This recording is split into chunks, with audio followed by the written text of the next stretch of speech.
I remember one time she came into the house and I was obviously upset. My husband and I had just been in an argument and she could tell, the atmosphere in the house was a little tense. Yeah. And she said, "Can I ask you something?" I said, "Sure." She said, "Can we pray?" She's not a believer, but she knows I'm a prayer and we had been in the Word and she'd had a lot of exposure. And I said, "Sure." So I got ready and then I sat down and I said, "Okay, what do you want me to pray for you about?" And she's like, "No, I want you to pray. Because I know when you pray, you feel better." And so I'm pretty sure I started crying. Hi guys, welcome back to Raw Mission.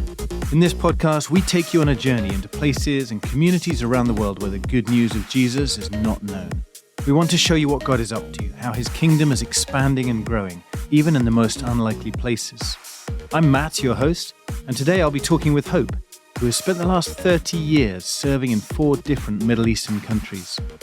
We'll be talking about persevering through tough times, how to use Bible stories in daily conversations with Muslims, and how to cope with cockroaches. Well, it's a joy to have Hope here with us today in the studio and on the podcast. Hi, Hope. Hi. How are you doing? I'm doing well. Thank you. It's great to be here. Great. I'm really excited to hear your story because I don't know much about it. We've come across each other a few times here at the office as you've been traveling through. Yeah, where are you based these days and where are you from? Well, the where are you from, of course, is the hard question. But I am living in the Middle East, and the why that is hard to answer in some ways as well is because I have lived in the Middle East for most of my adult life. I am American. I come from America, but I also feel very much that I am a Middle Eastern in many ways. Yes, definitely. I mean, when you go back to the States, you probably don't feel like that's home quite compared to where you live right now, I suppose, and other places you've lived. Right. Yeah, there's a familiarity, of course, and family is there. And so it does feel like home in some ways because my childhood was there, of course. But there's so many things that when I go back, it doesn't really quite feel like home, or I don't know how to do something. And there's a lot of uncertainties or unfamiliarity at the same time. When did you first start getting an inkling that the Middle East might be something the Lord had for you in your future? Well, the Middle East actually was never on my radar. When my husband and I were first getting ready to go overseas, we just wanted to go where no one else was going. That was our thing at the time. Okay. And so there was a good friend of ours that was starting a team. And he said, "Will you join?" And they were going to the Middle East where there was no one else going. And so in that particular city. And so we said, yes, we want to join.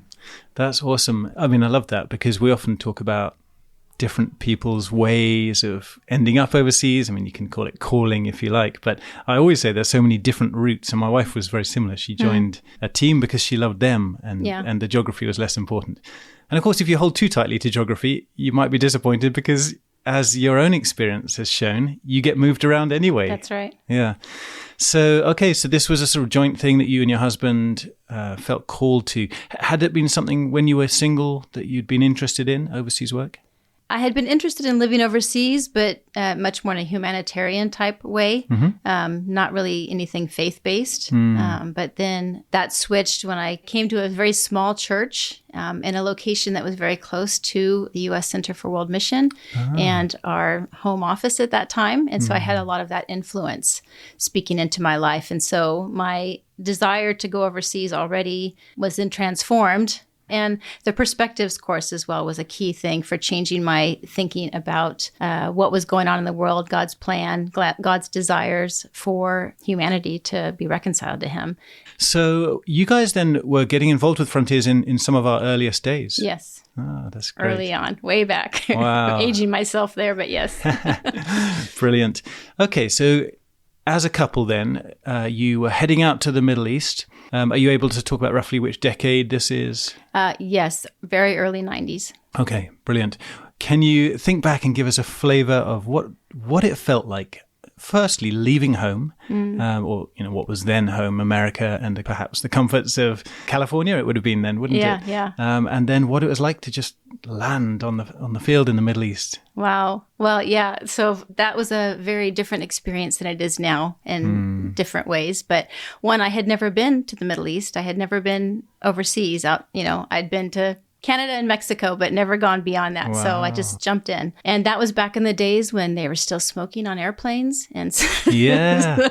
and the flight felt very, very long and very, very smoky. But it was exciting. The anticipation of the unknown and what you feel is before you and the expectation of what God's going to do through you, and all of this. But there was also a mixture of sadness, leaving all that's familiar and comfortable, leaving friends. But at that point in time, we were young. We had our immediate family with us. So, we had our closest unit coming with us. So that was good. Did you have kids? I had a young baby. Okay. Yeah. So there was that tear, the grandparents were feeling that, you're taking our grandchild away, and we were leaving the friends and the community that we had. So that was hard. And this is before email. This is before cell phones, all of this. So the communication was, very slow, handwritten letters that took months to get to you as well. Wow.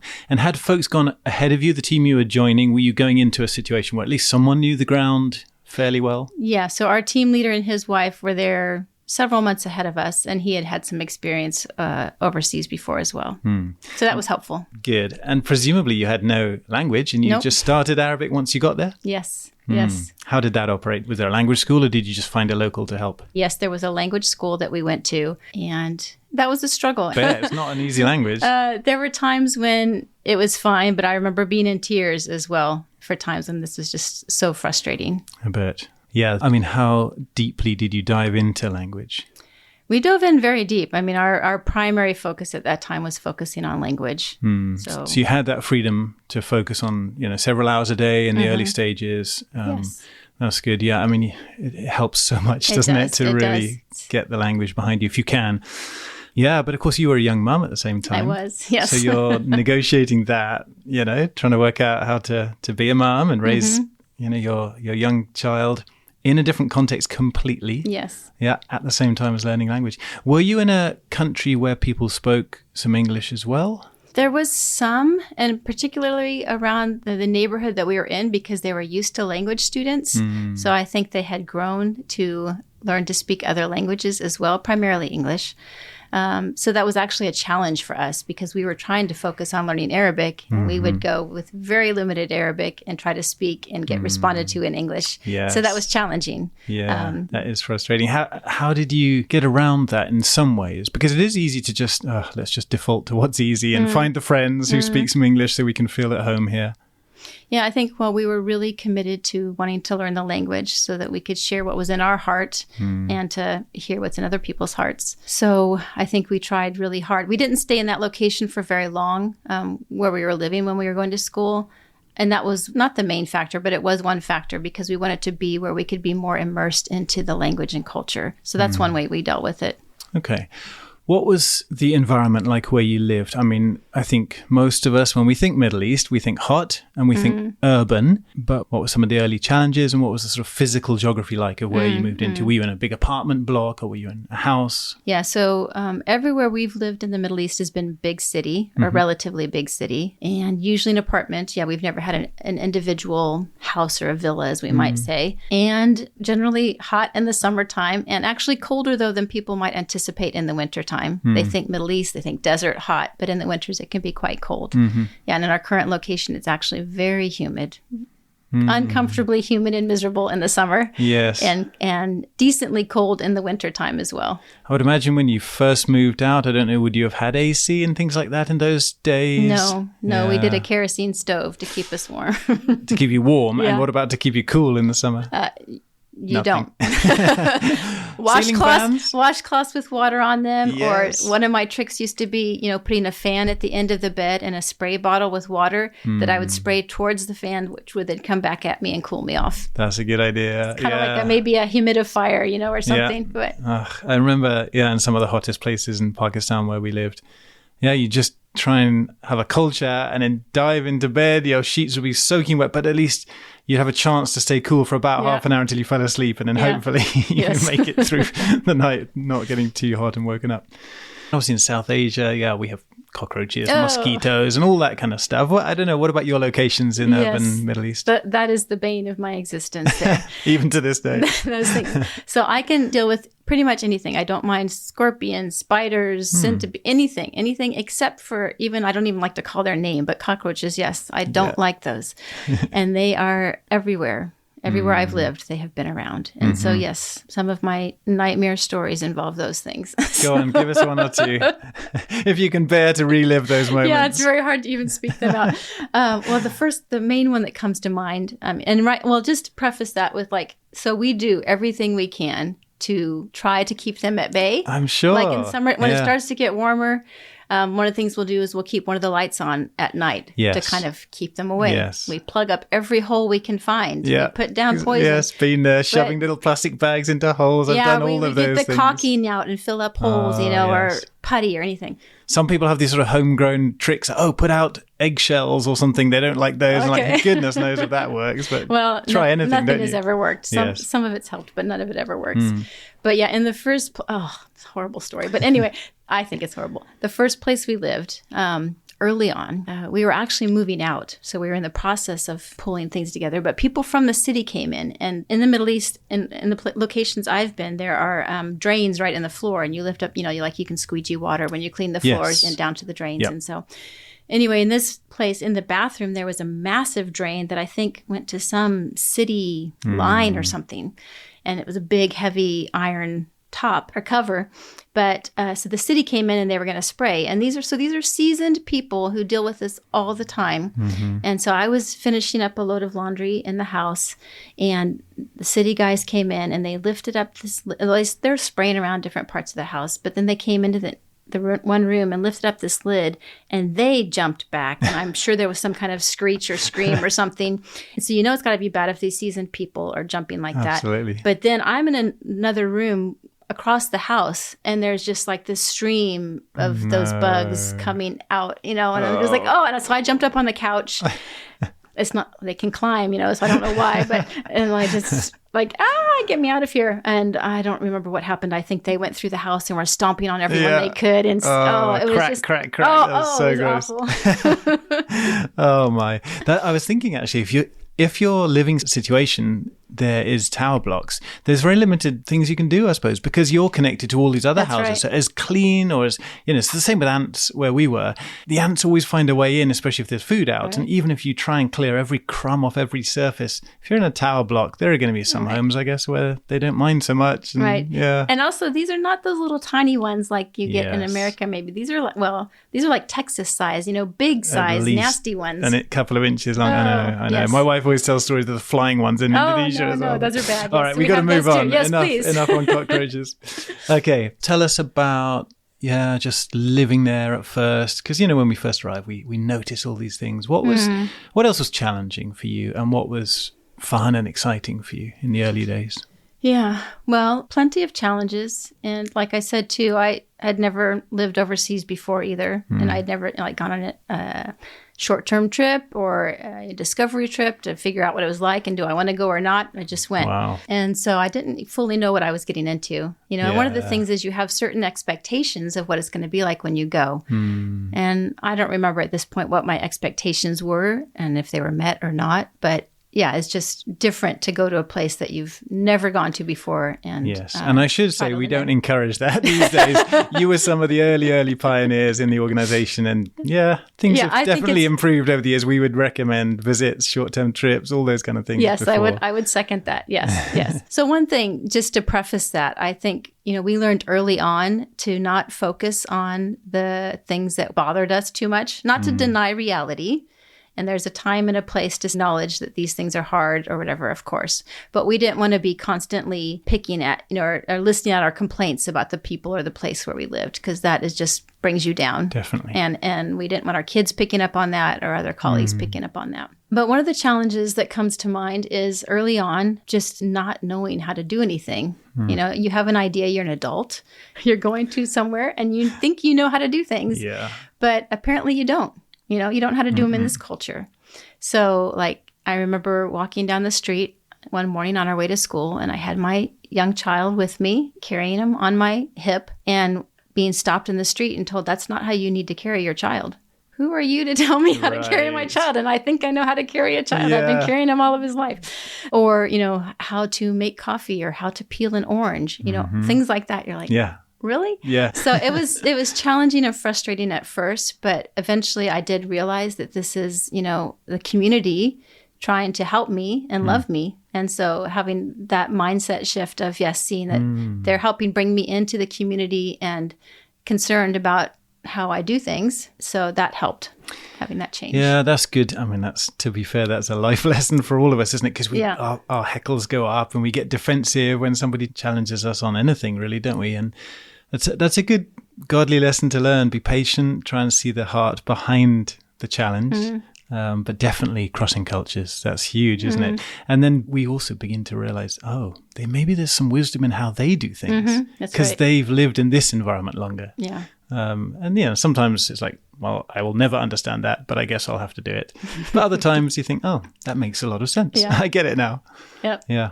Okay. I don't know, to sort of take us forward, you did your language learning years, I guess, a couple of years probably. Right. What was your reason for being there in the community's eyes? Yeah. I think back at that point, we were just saying that we were here to learn language because we want to work in the Middle East in the future. Okay. I don't think that we ever really felt super comfortable with that answer, but it was enough at the time. Yeah. And really, that's what you were doing. You were learning language. Yeah. And what happened next? Did you manage to stay in that country for several years? What were the spiritual opportunities like? I mean, I don't like the dichotomy always between normal life and spiritual things or conversations, but you know what I mean. What conversations about Jesus, were they fairly regular, fairly open-hearted people? Yeah, so our plan was we went to one country in the Middle East first, and our plan was to stay there for a couple years to learn language and culture, and then we were going to move to our intended country. Okay. And so that's what we did. And there were, for me as a mom with a little child, that gave me opportunities to interact. Yeah, then just through daily life things, I was reminded today about a story. I was asking my husband, and he reminded me of a story of a taxi driver. So he would always sit in the front seat. I would sit in the back seat. And he would try to have conversations with the taxi drivers. And he remembered encountering a taxi driver who had a dream about a green book.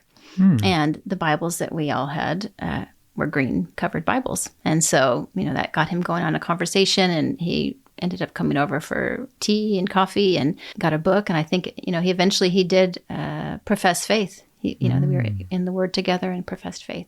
So one of the things I love so much about being in the Middle East is how easy it is to talk about God. I mean, there's the whole spectrum of people out there. There are atheist Muslims. There are secular Muslims. There are very devout and believing Muslims. So it's going to depend, of course, from person to person. But in general, it's very easy to get in a conversation about God. Yeah. And did you find that the typical Muslim objections to our faith, would they bring up those objections quickly, or were they quite happy just to listen and talk to you about your faith? And, that those questions are there, some in the background, and they may bring them eventually. How did that go? Yeah, it really depends on the person too. Sometimes people would have an agenda. They want, as soon as they found out you were a foreigner, they would assume you were a Christian, and then they have certain ideas about that. And so they would start talking to you about this and this and this and this. And so sometimes you just listen and let them express themselves and maybe get to say something, maybe not. Yeah, that's true. Other times there are people who are very open, and, we would try to listen to them and hear what's on their heart and where they're coming from, and then speak to that. And we've generally found that goes very well. We don't dive in straight away to the cross or the Trinity or things like that, Yes. Sometimes it might come up, and sometimes we might say, okay, yeah, but what about this? Or do you know why we believe this? Or what it means that we believe this? Well, give us an example. So if one of your friends, I'm thinking particularly now of, Muslim ladies in the Middle East, if one of them said to you, free reign, tell me about your faith. I mean, where would you start? We get asked this quite a lot, universities where we go and speak. Where do I start with a Muslim? And obviously, as you said, every Muslim is different. So we've got to start there and say, you've got to listen. Right. But having, been given a free reign with one of your Muslim lady friends in the Middle East, I'm imagining an urban context, maybe sort of middle class perhaps, where would you tend to go with scripture or with expressing something of the gospel of Jesus? Yeah, so I think generally what my situation has always been is I'm interacting with women. They're telling me about their life, whatever's going on. And almost always there is something that is difficult or heartbreaking or a physical ailment or something like that. So there's pretty much always something that reminds me of a story from Scripture. And so I try to have stories ready. And I have one go-to, like the woman with the issue of blood is my go-to story because it is so rich and has so much in there. Yeah. So then I will just say, well, you know what? That reminds me of a story. Can I tell you a story? And so then I tell them that story and then just try to interact with them about that story and see where the conversation goes. And generally my practice has been, don't always do it, but try to pray with them right then and there about what they said, And I say, Jesus is the one who opened the eyes of the blind and healed the sick and cast out demons and even raised the dead. Can I pray for you in his name for this situation? And I think in all my years, I've had one person tell me no. Yeah, that's funny. I've had several people say exactly that. Yeah, even from different Islamic contexts around the world. Yeah, definitely. Really good. What out of that story about the woman with the issue of blood would particularly speak to a Middle Eastern context, do you think, or some of your friends? What have they drawn out that perhaps in the early days you wouldn't have noticed?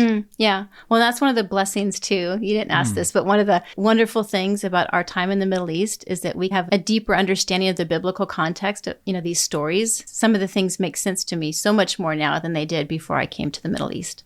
Yeah. For this, here's a woman who is outcast because of her uncleanness. A lot of women I interact with have health issues. They deal with health issues. And then the pressure that would have been on this woman from society. A lot of them would have known that she was unclean anyway. Yeah, different points of that story just really resonate with women. And I keep it to the biblical text, but I try to draw out the story more, make it more of an involved story. And, what was she feeling and thinking? And give a little bit of background of what it meant for her. I mean, they know from Islamic law what it means to be unclean, but to just also say that for her as well, this was a time when she was unclean and what it meant for her socially and relationally and all of these things, and to speak into that as well. And then just that she had this courage. She was so desperate for healing that she had the courage to go through this crowd, to risk the wrath of the people around her because she was going to make them unclean as well. Yeah. And to go up and to just touch even the hem of his garment. And that faith and the way that Jesus reacted to her as well. He didn't condemn her. He didn't yell at her. He wasn't upset with her. He blessed her, so. And honored her. Wonderful.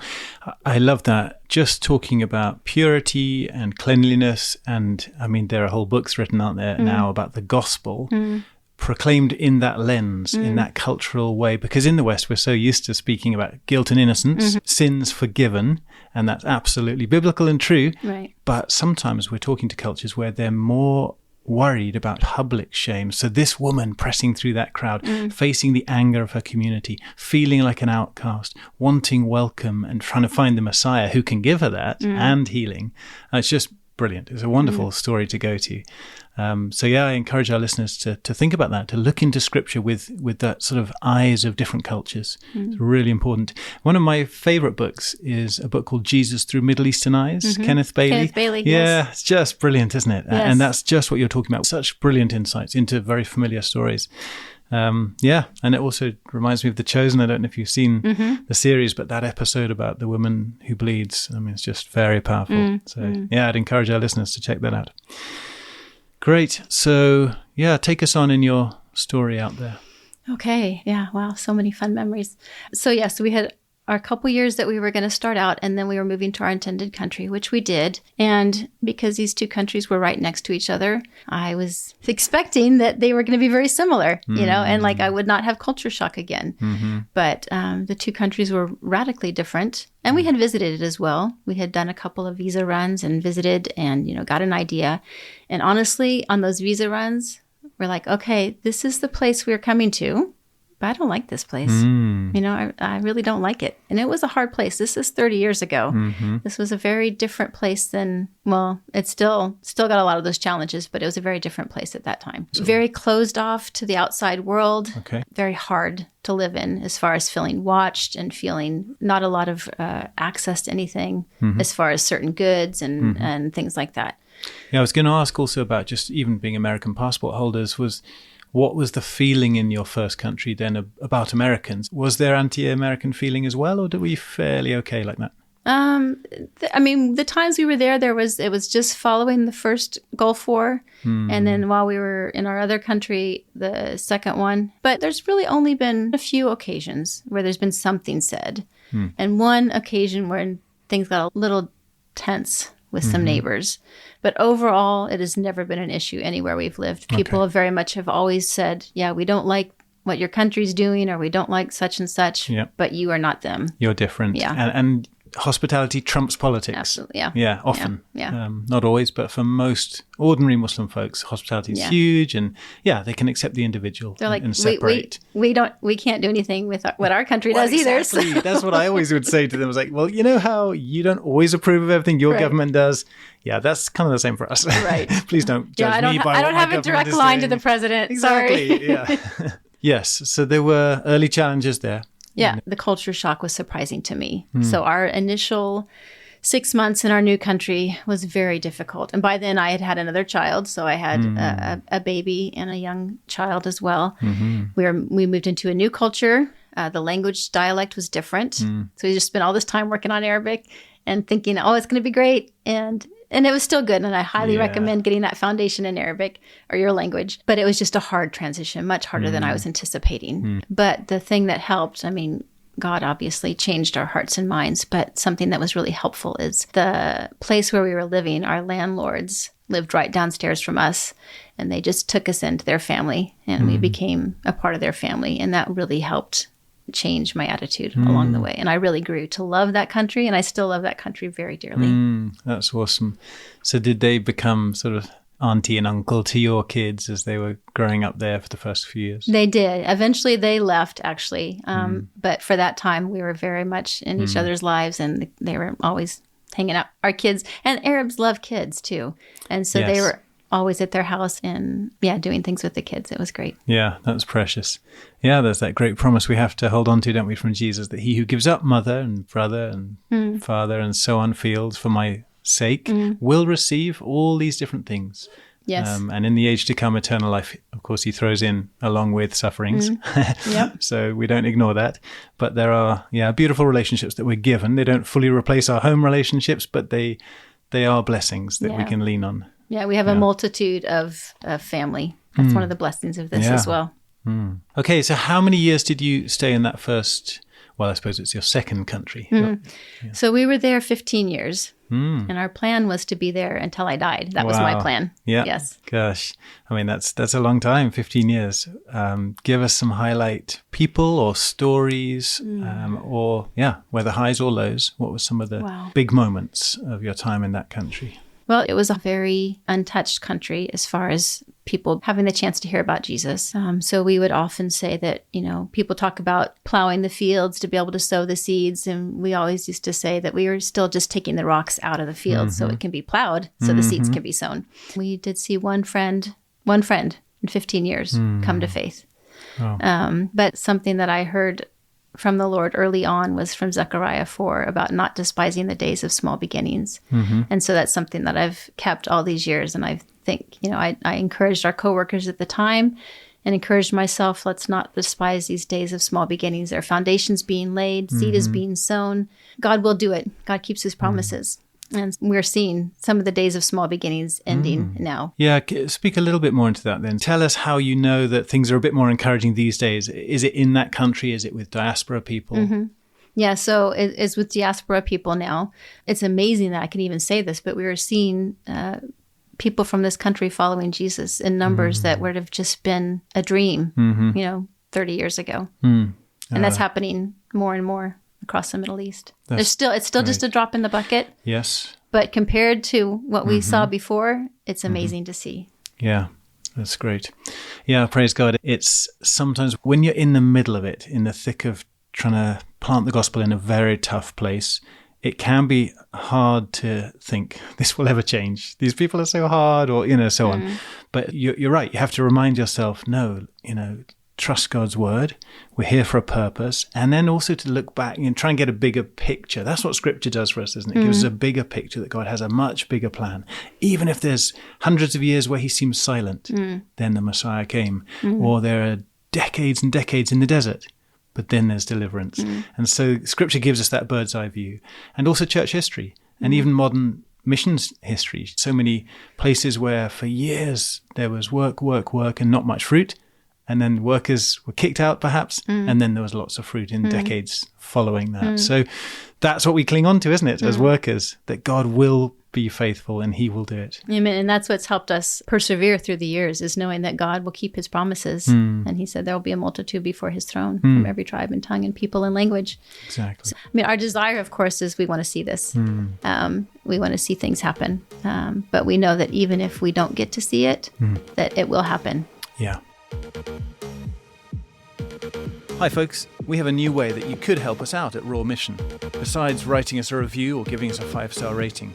If these stories that we're sharing are impacting you and encouraging you in your faith and ministry, could you send us a 10 to 20 second audio message? Just tell us your first name, what you like about the show and how God is speaking to you through it, and where in the world you're listening from. We know that we have listeners in about 100 nations, so we'd love to hear from you. Perhaps you could also tell us what your favourite episode has been. You could use one of the free file transfer websites, or just send an audio file to matt@frontiers.org.uk. Thanks guys, and now let's get back to the podcast. Okay, so then 15 years in this particular country, what led to you guys moving on from there? We were made to move on. Yeah, that was a government decision then? Yes, it was. As I said before, I had planned to be in this country forever. I started out not liking this country whatsoever, and then I loved this country very, very dearly, and her people very, very dearly. But then, yes, I won't get into a whole lot of detail, but yes, we were given 3 days to leave, and with maybe a little bit of possibility that we could come back, but we weren't sure. So, and by the time, we knew what was going on, one of our days was already used up. So we pretty much, said some goodbyes, dealt with our team about this, prayed, gathered up the essentials, and left. Was it just you guys or was it your whole team? No, so we were team leaders at that point, and it was just us. And so, we were leaving team members behind. At first, we thought maybe we'd be able to come back. We'd just go out, get a tourist visa, and come back in. Maybe that would work. So first it was just an initial goodbye, but I had a sense that this was not going to work out. So we did that. So at that point it was my husband and myself and our daughter. Our son was away at university. And so we left, and that was extremely hard. That was a very hard thing. We stayed overnight in a nearby country and then tried to go back. And as we were sitting there, at border control, and they're typing our names in, and at first it's looking good and we're hopeful. And then they said, oh, no, you can't come in. And so we turned around and went back, and then we're like, okay, what do we do now? So we had a little bit of time to figure out what are we going to do? Because at that point too, it was close to my son coming back for the summer from university. And so he had tickets and was ready to come, and we had to figure out, does he come to another place in the region? Do we go to the States? Figure out what we're doing. So we ended up going to the States, and it's a whole long story. But after a season, we thought, okay, we still don't feel like we're done. So let's see where else we can go. And so we made a few visits to other places. And in the end, that led us to our current country. How is your current country different to the previous ones you lived in? It is more Western in many ways, which was a little bit of a culture shock again for us. I remember when we first went to this country, in my previous countries, for example, I would not look men in the eye, or there's more space. They would not come too close to me. They're not supposed to anyway. And then in our current country, when we first got there, men were looking me in the eye and standing much closer, and I was like constantly turning around and trying to step away and everything. And so just different things like that, cultural things. Again, it's an Arab country nearby. After all these years too, you'd think you'd know. And I did know to a degree, but then to actually step into it and live there, it was just another experience of learning, okay, there's another different culture. Yep. Yeah, that's challenging, definitely. And how did your other family members deal with another big move like that? Well, by that time, then our kids were out of the house. So for the first time, came back to the Middle East without my children. Okay. So that was a huge transition for me as well, because we had some time in between countries in the States. And so when we came back this time, it was without children. It was without a team at that point. We were looking to raise up a team, but we didn't have anybody yet. So a new country, new identity, new season of life. It was a very challenging time for me, honestly. You were probably saying, oh, Lord, really? Again? Do I have to start again like this? I'm sure I would have been thinking that anyway. Before you made that decision, were you tempted by the life in the States to stay and just retire there?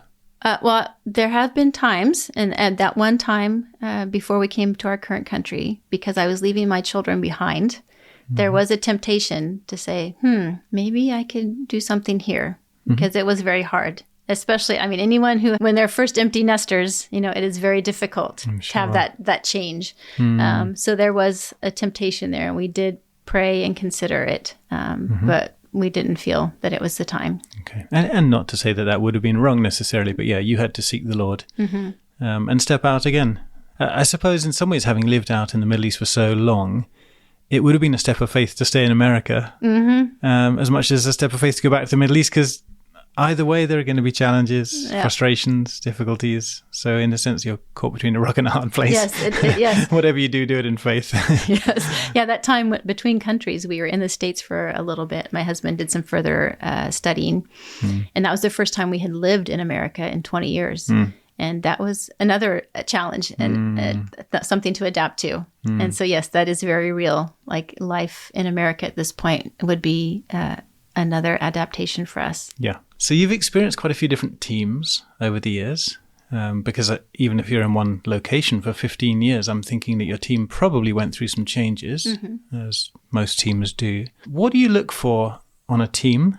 What do you think a healthy team looks like? Well, a healthy team, I think there needs to be good communication, good sharing of expectations. You need to be able to play together, have fun. Yeah. Give us some examples of that. What would that look like for you? Well, in a lot of my team settings, we've had game nights, or I like to sing, so we have karaoke nights. Nice.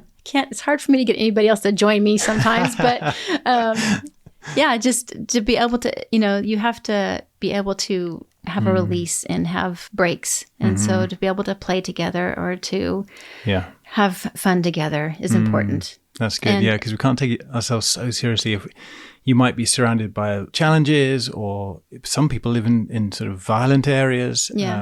Some people are just struggling in the importance of their ministry and success or fruitfulness, whatever that means. But yeah, you're absolutely right. If you don't have outs, if you don't have times where you can just laugh and be silly and not take yourself seriously, it's going to be even worse. Well, and there are different types of teams, I know, but in the teams that I've always been on, we've been more of a community family type team. And so doing life together, being on visits together, having the same, not completely, but having overlap of friends. And then again, being auntie and uncles to the kids and having that fun time together too, having the downtime, because there's enough difficult things or hard things. You need to have the breaks too. Was it important for you to have other families with kids on team? It's good. I mean, it was really important. We had God's team when my kids were young. It's what we call different organizations, teams. And that was very helpful because some locations, there's just nobody else around. And there are challenges at times with interacting with local children. I know that was a situation for us for different reasons. So having other kids on the God's team or on your own team, it's really helpful because that gives friends for the kids that are closer to their age. Yeah. Did your kids grow up with some Arabic then? Did they get fluent? They did. Well, they grew up with Arabic. That's the first part. And this is something I generally talk with parents about too. We really wanted our children to love the people and to love the place they were in. And we, as their parents and as people out doing what we're doing, we have this dream and this desire that our kids are going to be these totally inside culture, they're just like a child from that place. And so when one of my children really struggled with wanting to learn Arabic, we didn't want to push because we felt I would rather they don't speak Arabic at all, but love being here and love the people here. That will be okay. If we push for them to learn language and they have a really hard time and we end up having to leave or something like that, or we just can't do well here, that's not going to be helpful. Yeah, that's wise. So, but we had to get rid of our dream maybe and desire for them to be these fluent, in the culture children. Definitely. But after a season that changed, and they grew up with Arabic, and my kids are fair-skinned, light-haired, light-eyed.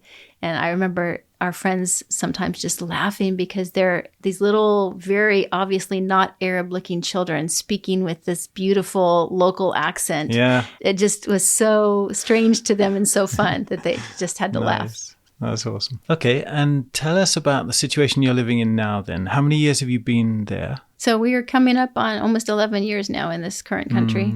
Yeah. And what's the state of the emerging church there, if there is one, Muslims who might be finding Jesus? Yeah. So there are, as I was saying earlier, there are more Muslims following Jesus now than, in my 30 years of being out here in the Middle East. And it's just wonderful to see. It's still so little.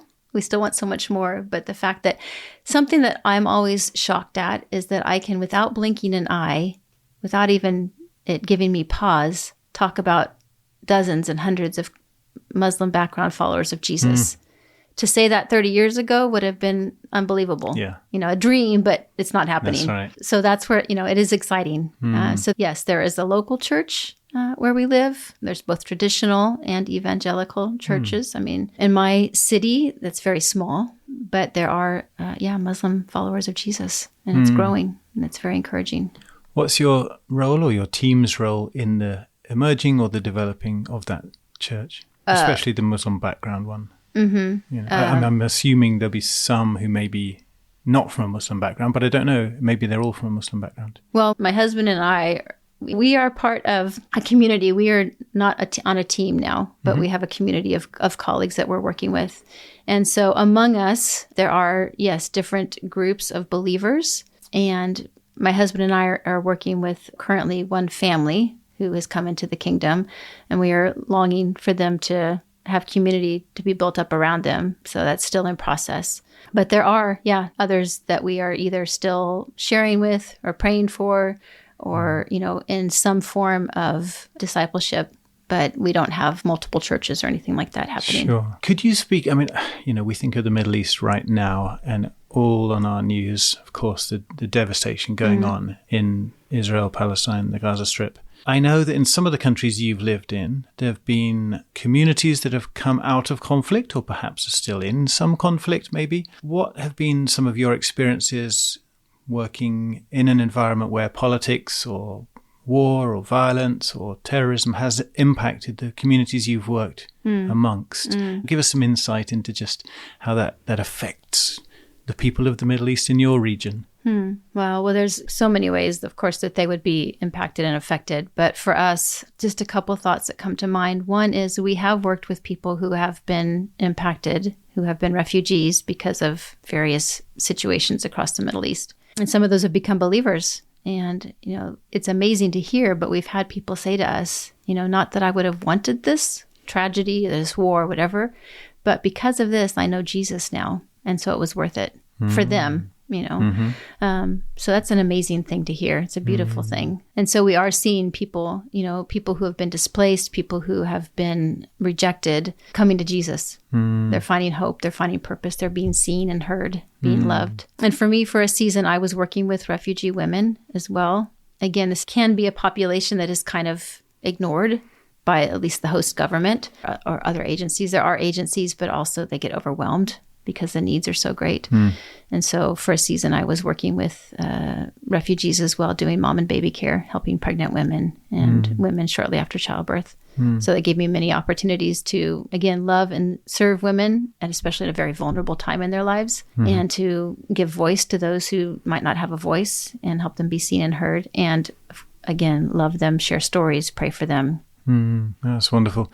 Yeah, I think it's a common mistake that people think that, folks who do what we do, just thinking about evangelism and the gospel, and they forget that actually many, many church planters around the world are helping orphans and widows and refugees as part of what we do. It's just because we're Jesus followers, we want to serve, we want to bless, we want to love the communities we're in, and that's coming through from your story. Yeah, give us some anecdotes of people over the years who've been really special to you, whether they're seekers or believers, or just to give us an insight into life. Yeah. Well, a couple gals come to mind, two of my best friends in the country that we were in for the longest amount of time. And yeah, one of them, I met her, she was my language helper at first. And she also then for many, many years, basically until we left the country, almost, she was a language helper for my children as well. And so she's just in some ways, part of the family. And and we had many, many good opportunities to share and for her to see our lives. I mean, she was in our house a lot. Oh, wow. I hadn't thought of this story in a long time. But I remember one time she came into the house and I was obviously upset. My husband and I had just been in an argument. And she could tell, the atmosphere in the house was a little tense. And so... You mean missionaries argue with their spouses? Believe it or not. And so she came into the house. I think I don't know, we were going to meet or she was going to do something with the kids or whatever. But she could sense it. And she said, "Can I ask you something?" I said, "Sure." She said, "Can we pray?" She's not a believer, but she knows I'm a prayer. And we had been in the Word and she'd had a lot of exposure. And I said, "Sure." And so actually I was wearing shorts in the house because it was hot. And so I went and got something to cover up my legs because I felt inappropriate with her praying with my with shorts on. And so I got ready and then I sat down and I said, "Okay, what do you want me to pray for you about?" And she's like, "No, I want you to pray because I know when you pray, you feel better." And so I'm pretty sure I started crying. Humbling moment. Yeah. And so I thanked her and I said, we just things were a little tense in the house with my husband, but you're right. And thank you. And we prayed and that was that. That's cool. I love that. Yeah. It's a wonderful gift, isn't it, in some ways, to have those who've worked closely and been in the homes of Jesus followers, for them to see the good and the bad and to see that actually, does this gospel work in reality? That's right. Not just out in public when we're speaking and we're, got our face on to show the world everything's good, but does it work inside the home? Yeah, when things are tough or tense, on raising kids and when you're tired and when it's hot. That's very powerful. How did her story develop? Did she ever come to faith? Not that I'm aware of. There were other times, though. Another story that came to mind is at one point she heard an audible voice from God. She had dreams. All in the same season.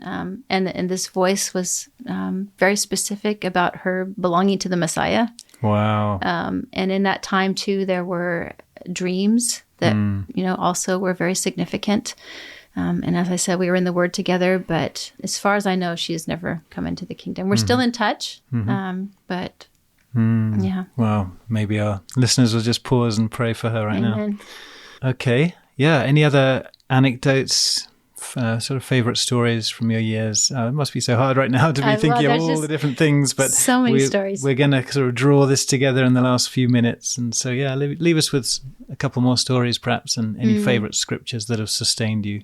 Well, yeah, again, so many stories. And I was trying to think about some stories before, and it's so hard because it's daily life, year after year after year, and you just don't think about them anymore so much. So it's good to reflect a little bit and think. But something that came to mind too is, again, just I like to sit and tell stories. One of my favorite things to do is to sit with women, and in my context, we're usually sitting on the floor and with a nice little glass of very hot tea and just talking about life.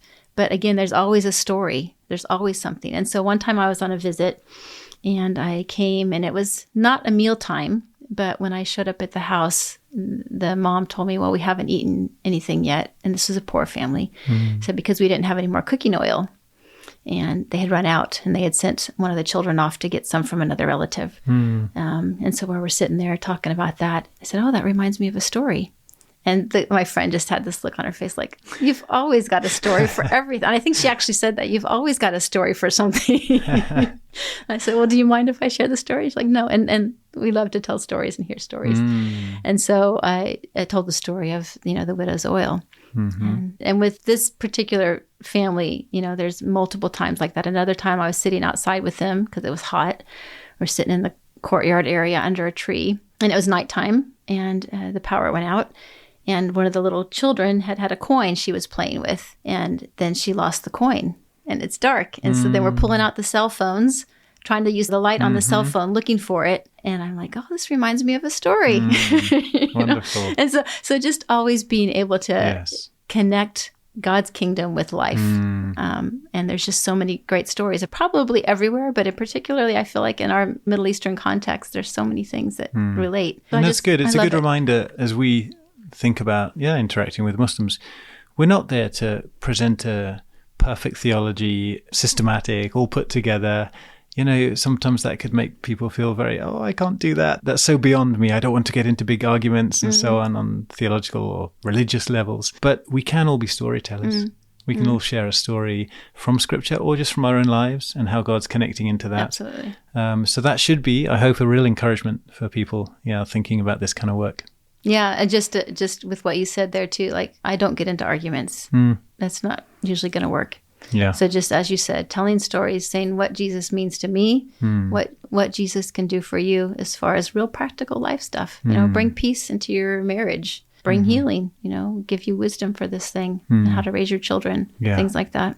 That's right. And our prayer is that following those moments, those opportunities, the daily life we're living with people, that those who are hungry will emerge and that they will start to ask the questions, because Jesus did that too. He shared all sorts of stories, and the whole point of sharing parables, which was sometimes confusing, was that, those who want to know will pursue him and ask him, what does that mean? And that's what the disciples sometimes did. Well, tell us what that means, Lord. And that's the point, isn't it, of sharing stories. There is a purpose. It's not just to drop a story and go, but you're hoping to find seekers. Right. And to invite interaction over that story and to give out other invitations as well. Do you want to hear more? Do you want to read? Exactly. Those types of things. Yeah. And sometimes to challenge worldviews. Which is also important. Brilliant. Any favorite scripture you want to leave us with? Just something that sustained you personally, perhaps, because that's a long time, 30 years living and serving overseas. In your darker moments, what have you clung on to? Well, the Zechariah 4 one, for sure, about not despising the days of small beginnings. Yeah, and then just, again, knowing that God keeps his promises and that there will be some from every tribe and tongue and people and nation before his throne, and that he's faithful and that he wants all to be saved and know him. Yeah, that's right. I love that, the final vision of heaven with every tribe and tongue. We have seen the end of the story, and we have to keep reminding ourselves sometimes to look up and look to eternity because life is hard, and sometimes to look to eternity to know that the victory will come. And they're related, but they are different. But always that encouragement to look up. Yeah, I love that. And see the end of the story. See our God. Brilliant. Hope it's been wonderful to talk to you. Thank you for sharing some of your experiences, your many, many experiences. But I love the scriptures we've dug into. And that will stick with me for a while, how you shared the story with the bleeding woman and how impactful that is in a shame honor culture. Thanks so much for your time. My and God pleasure. Bless you as you head back to the Middle East, Thank you. think, fairly soon. Yes, thank you. All right. Bye-bye. Bye. Thanks for being with us today, guys. As we close, I want to offer you a gift. It's a beautiful invitation to come and join in with the mission of God, the transformational, life-giving gospel work that he has set before us. The Lord asks in Isaiah, "Who will go? Whom shall I send?" Could it be you? Might you be willing to lay it all down, to give up everything for the one who gave up everything for you? To join one of our teams in Central Asia, the Gulf, Africa, Asia, the Balkans, or the Caucasus? Or to support some of our work through prayer and finances? If your heart is stirred to respond, do reach out to us. You can contact me on matt@frontiers.org.uk or visit our website, frontiers.org.uk, or you can check out our social media platforms @FrontiersUK. God bless, guys, and do join us next time for some more inspirational and challenging stories.